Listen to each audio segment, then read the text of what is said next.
জনগণের আস্থা অর্জনেই পুলিশের সবচেয়ে বড় শক্তি। আমি বিশেষভাবে জোর দিয়ে বলতে চাই, দুর্নীতি রাষ্ট্রের সবচেয়ে বড় শত্রু। দুর্নীতি শুধু অর্থনীতি ক্ষতি করে না, এটি রাষ্ট্রের প্রতিষ্ঠানকে ভেতর থেকে ক্ষয় করে এবং জনগণের বিশ্বাস ভেঙে দেয়।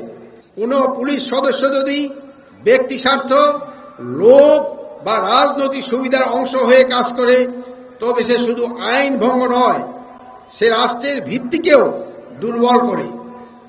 বাংলাদেশ পুলিশ কোনো রাজনৈতিক দলের বাহিনী নয়, কোনো স্বার্থন্বেষী গোষ্ঠীর রক্ষক নয়। এটি রাষ্ট্রের নিরীহ জনগণের ট্যাক্সের টাকায় বেতনভুক্ত সরকারি কর্মচারী। জনগণের কল্যাণই একমাত্র আপনাদের ব্রত। আপনাদের কেউ যেন কখনো কোনো বেআইনি আদেশ, কোনো স্বার্থন্বেষী এজেন্ডা বা কোনো পক্ষপাতমূলক কর্মকাণ্ডে অংশ না হয়।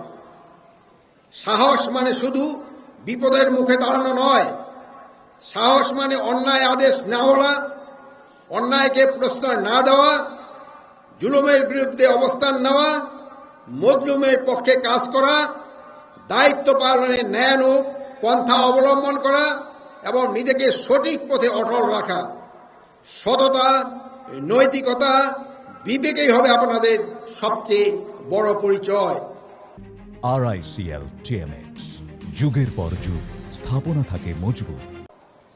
আমি আবার এই কথাটা একটু আবার বলছি, সাহস মানে শুধু বিপদের মুখে দাঁড়ানো নয়, সাহস মানে অন্যায় আদেশে না বলা, অন্যায়কে প্রশ্রয় না দেওয়া, জুলুমের বিরুদ্ধে অবস্থান নেওয়া, মজলুমের পক্ষে কাজ করা, দায়িত্ব পালনে ন্যায়ানুগ পন্থা অবলম্বন করা এবং নিজেকে সঠিক পথে অটল রাখা।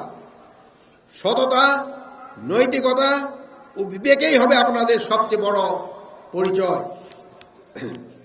বাংলাদেশের মানুষ আজ পুলিশের সাথে সেবা গ্রহণে মুক্তভাবে কথা বলতে চায়। পুলিশের কাছে তাদের প্রাপ্য সেবাটুক নির্বিঘ্নে নিশ্চিতভাবে পেতে চায়। হাসি মুখে সেবা দিয়ে বাড়ি ফিরতে চায়।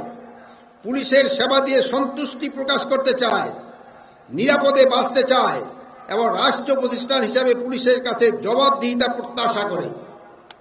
মত প্রকাশের স্বাধীনতা, মানবিক মর্যাদা এবং আইনের শাসন এসব রক্ষা করার দায়িত্ব মাঠ পর্যায়ে পুলিশের আচরণের সঙ্গে সরাসরি যুক্ত। আপনারা যদি জনগণের আস্থার জায়গায় দাঁড়াতে পারেন, তবে আইন প্রয়োগ সহজ হয়। আর যদি আস্থা হারান, তবে শক্তি দিয়েও শান্তি প্রতিষ্ঠা করা যায় না।